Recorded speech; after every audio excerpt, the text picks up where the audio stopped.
PDP tell President Tinubu to declare state of emergency in Edo over extrajudicial killings.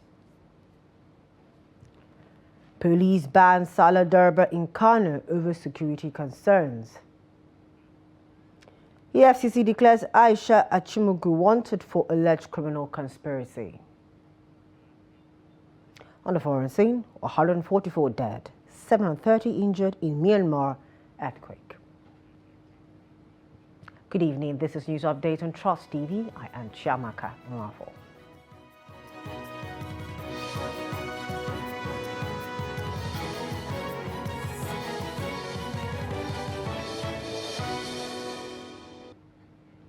Thank you for joining us. The Edo State chapter of the People's Democratic Party (PDP) has called on President Bola Tinubu to declare a state of emergency following the mob killing of 7 suspected kidnappers in Uromi, Esso Northeast local government area. State PDP chairman Tony Azegbemi condemned the extrajudicial killings, blaming them on growing frustration over the government's alleged failure to tackle insecurity. He warned that the rising wave of lawlessness reflects a breakdown in governance under Governor Okwebolo's administration. The party claims that over 100 people have been killed in recent months due to escalating violence, kidnappings and mob actions. Citing a similar intervention in Rivers State, the PDP insists Edo's security situation warrants urgent federal intervention to restore order and protect lives.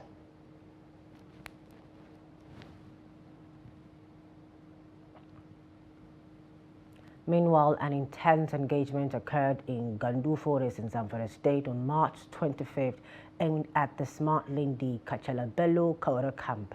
The operation was carried out with air support as the ground troops cleared multiple terrorist camps. However, while withdrawing back to their firm base at Bagiga, they came under heavy ambush by the terrorists after the UAV departed and opened fire. But the troops responded with overwhelming firepower and maneuvered through the bush, forcing them to flee into the thick terrain. In the course of the battle, 6 personnel of the Zamfara State Community Protection Guards, Askarawa, and 4 local vigilantes lost their lives, while 10 others sustained injuries. The troops recovered enemy equipment, including a Bofang radio set, a jungle camouflage hat, a woodland camouflage uniform, and an empty AK-47 magazine. Still in the northwest, the Kano State Police Command has placed a ban on all Durbar activities during the 2025 Eid al-Fitr Salah festivities, citing security concerns and the need to maintain public order.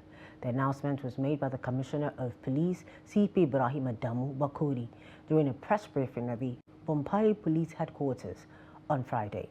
CP Bakuri emphasized the importance of ensuring a peaceful and secure environment during the festivities.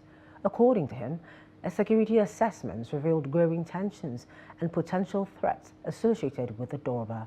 The commissioner assured residents that adequate security measures had been put in place to safeguard the Eid prayers at designated grounds. The command, in liaison with other security agencies, have been obtained and assessed the security situation in the state, especially the rising tension and uncertainties around Durbar activities, Hawan Salah, particularly the tendency to plunge the state into anarchy. Made necessary consultations with the state government, the parties, and other critical stakeholders. As part of collective commitment to sustain the peace and security,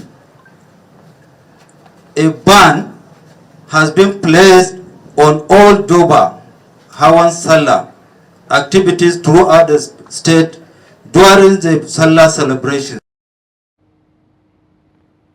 A violent clash between members of the Islamic Movement of Nigeria and soldiers erupted on Thursday afternoon at Banex Plaza, Abuja, leading to a fierce exchange of gunfire. The confrontation occurred just hours after the United States Embassy in Nigeria issued a security alert warning citizens of planned IMN protests in Abuja and other major cities on Friday. In the advisory, the U.S. Embassy cautioned that the demonstrations could result in roadblocks, traffic disruptions, and possible violence. It also highlighted several potential protest hotspots, including Banex Plaza, Burger Junction, Unity Fountain, the National Human Rights Commission head office, Eagle Square, Area 10 Shopping Plaza, the National Mosque, Al Noor Mosque, and Fuad Labibidi Mosque. The unrest has heightened fears of escalating tensions in the nation's capital, with security forces on high alert to prevent further violence.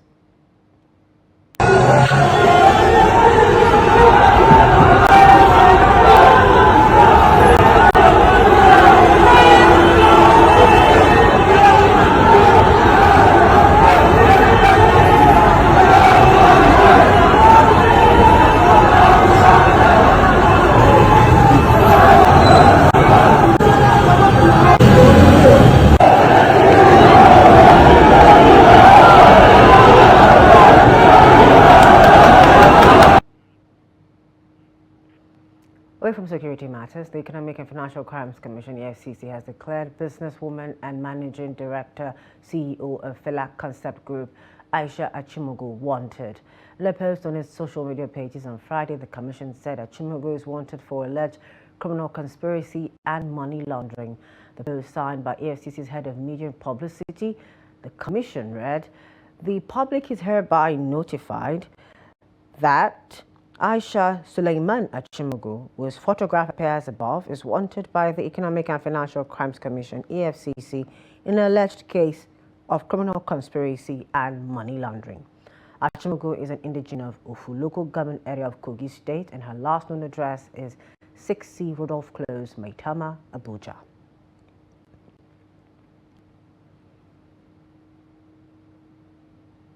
Barely 3 weeks after the former governor of Kaduna State, Nasir El-Rufai, dumped the ruling All Progressives Congress APC and defected to the Social Democratic Party SDP, the Northwest Zone of the party said El-Rufai is not their member. The Northwest Assistant Secretary Idris Inua, who asserted in a statement in Kaduna, said the ward and state chapter of SDP has no membership record of El-Rufai. Inua therefore urged El-Rufai and other prospective members to adhere to the proper membership process of joining the SDP. The Northwest Zonal Assistant Secretary also kicked against the dissolution of the Kaduna State Working Committee of the SDP and the party's National Working Committee. It would be recalled that El-Rufai had on March 10, 2025, resigned his membership of the All Progressives Congress and defected to the Social Democratic Party.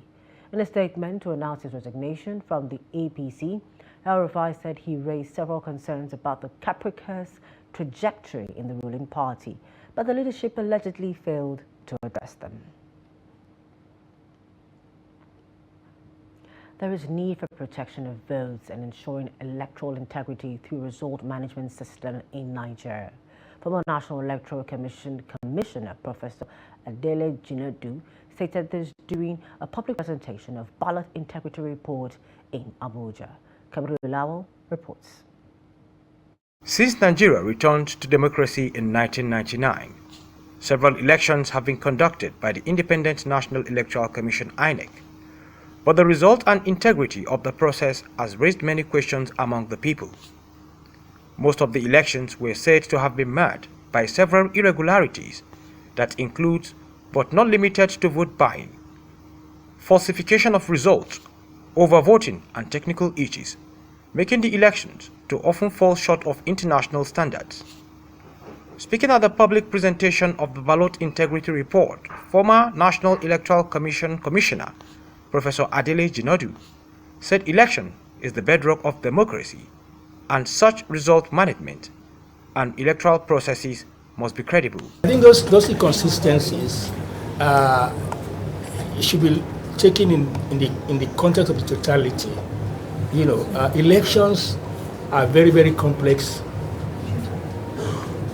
events to organize, and because they are very, very complex, you can find mistakes here and there. We are all human beings, so human error cannot be ruled out.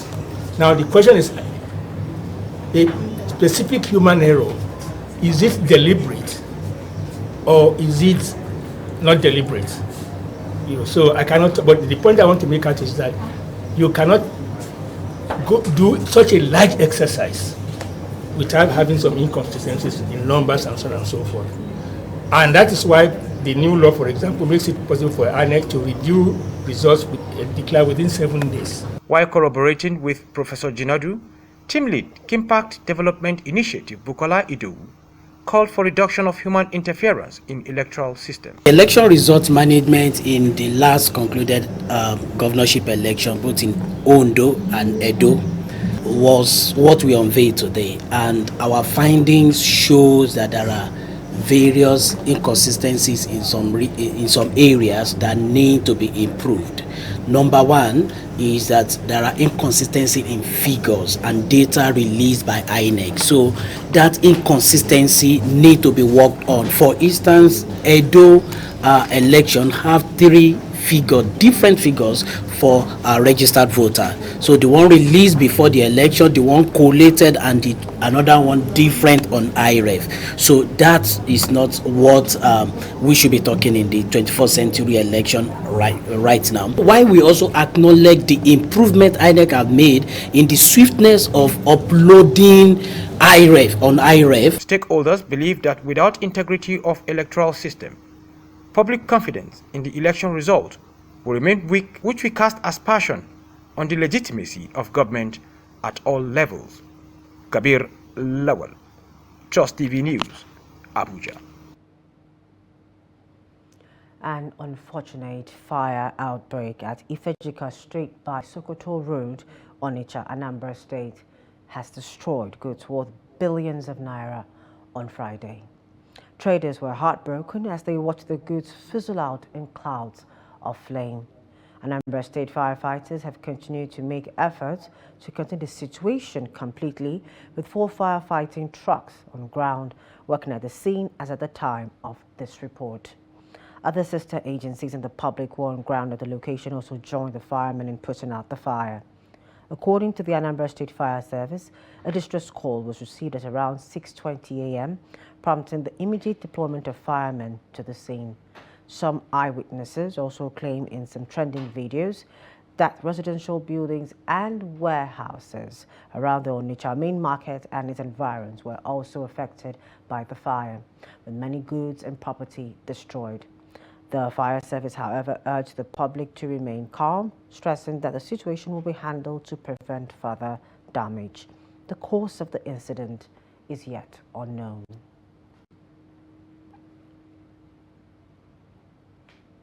We also launch a news update on Trust TV, still to come.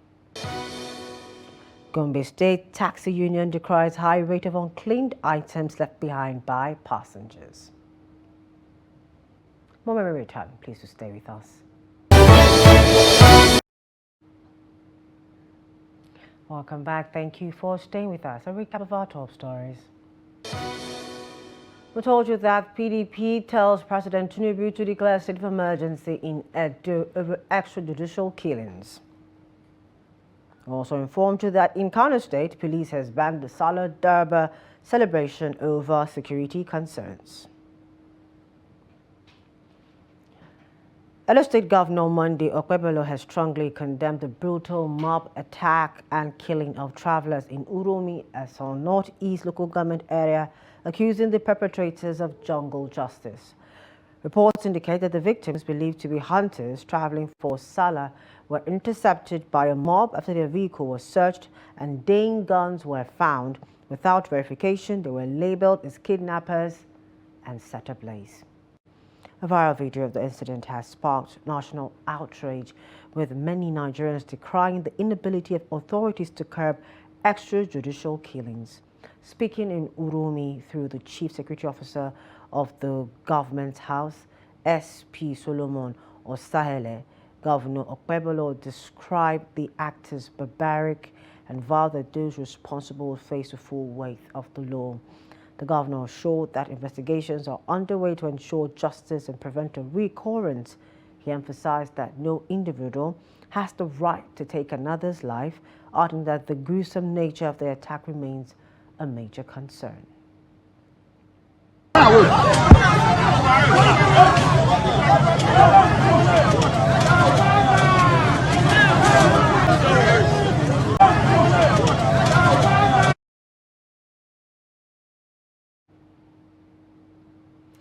In Delta State, the government has directed the immediate withdrawal of the query issued to a student of the School of Nursing Sciences, Agbo Osato Edobo, over her involvement in a viral social media video during the recent visit of First Lady Oluremi Tinubu.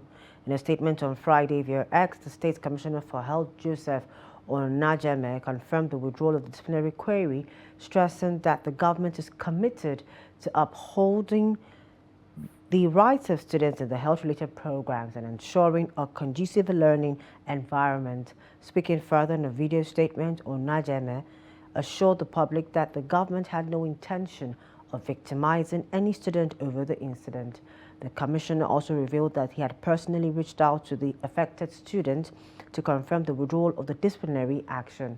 Onajeme urged the public to discard any misinformation surrounding the issue, insisting that they have no intention to victimize this student.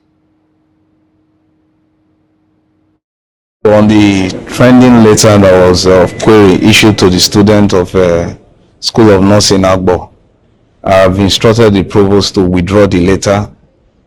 We don't want to victimize any of the students.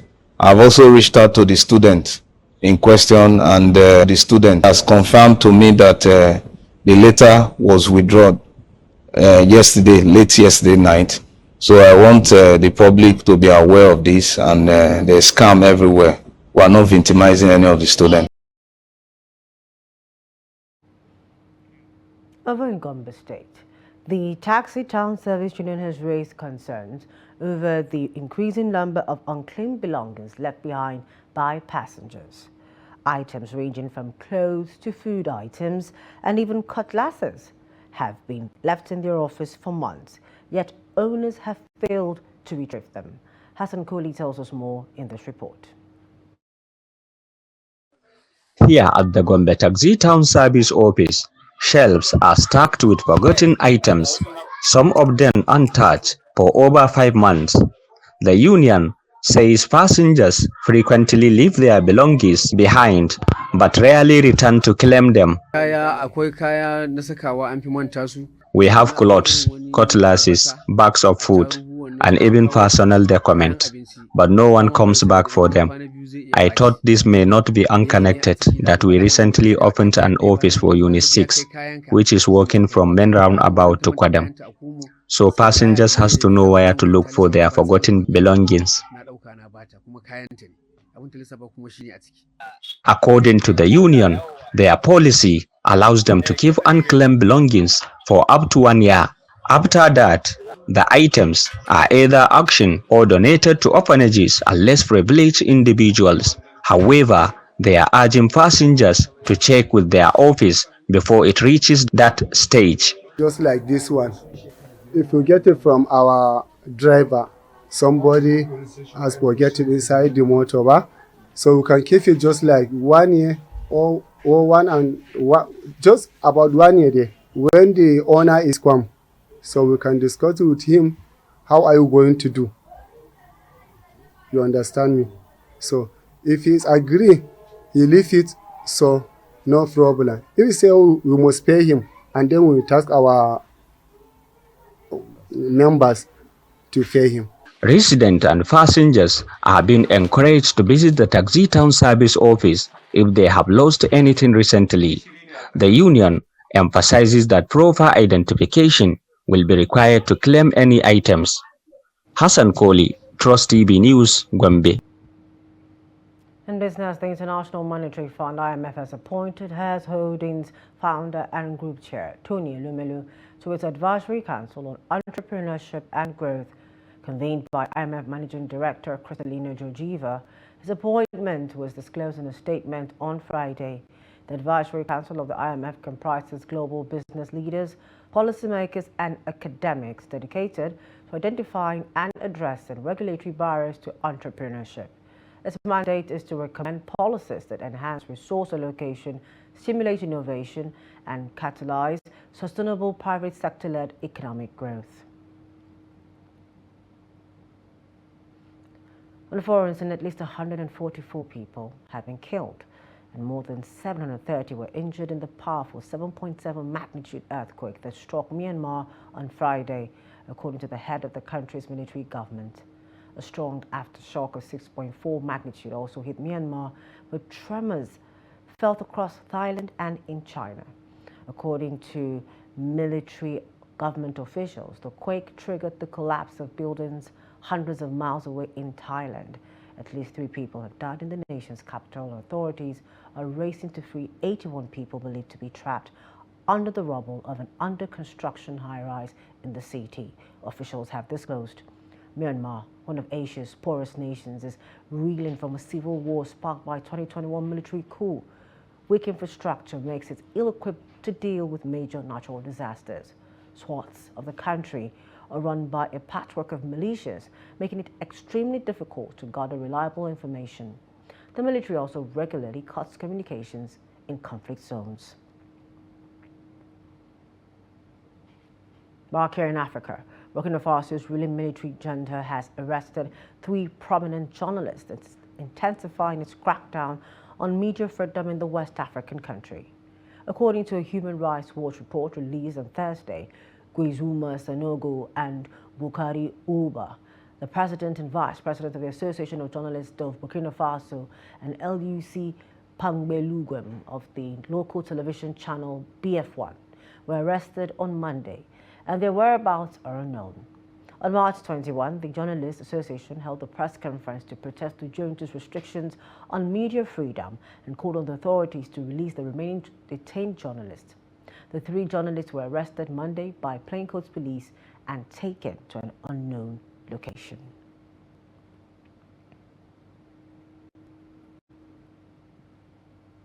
And sports. Real Madrid's legendary coach Carlo Ancelotti will go on trial next week for allegedly failing to declare income to Spain's tax office. The Madrid court, which will hear the case, has disclosed this Friday. Prosecutors are seeking a jail term of 4 years and 9 months for the 65-year-old Italian, accusing him of having cost Spain's treasury more than €1 million, equivalent to $1.1 million, in undeclared earnings from image rights in 2014 and 2015. The trial will begin on Wednesday, and it is expected to last 2 days, a spokesman for the court disclosed. Ancelotti, who as a coach has won a record 5 Champions League trophies, including 3 with Real, must be present for the hearings, he added. Prosecutors accuse him of only declaring in his tax returns the personal remuneration received from Real Madrid during those 2 years, even though he himself declared himself to be a tax resident in Spain and indicated his home was in Madrid. They accuse Ancelotti of allegedly setting up a confusing and complex system of shell companies to hide his extra earnings from his image rights, as well as from other sources such as real estate. A Spanish court in 2023 ordered Ancelotti to stand trial over the affair, but did not set a date. The Tunisia Football Federation, TFF, has approached the Confederation of African Football, CAF, to take the place of Côte d'Ivoire's under-20 team in Group A. Côte d'Ivoire was forced to withdraw from hosting the tournament on Wednesday, which also meant their team was ruled out of the competition as they had not initially qualified. Following this development, the TFF opened discussions with CAF on Friday, seeking to secure the spot in the group. Tunisia had finished 3rd in the UNOF qualifiers behind Morocco and Egypt. The under-20 AFCON is scheduled for April 2025, with the tournament's semi-finalists earning a place at the FIFA Under-20 World Cup in Chile. That's a wrap for news update at this time. For more of our news programs and documentaries, to follow us on our social media platforms and on our YouTube live stream. I'm Chiamaka Mwafo. Thank you for joining us at this time. Good evening.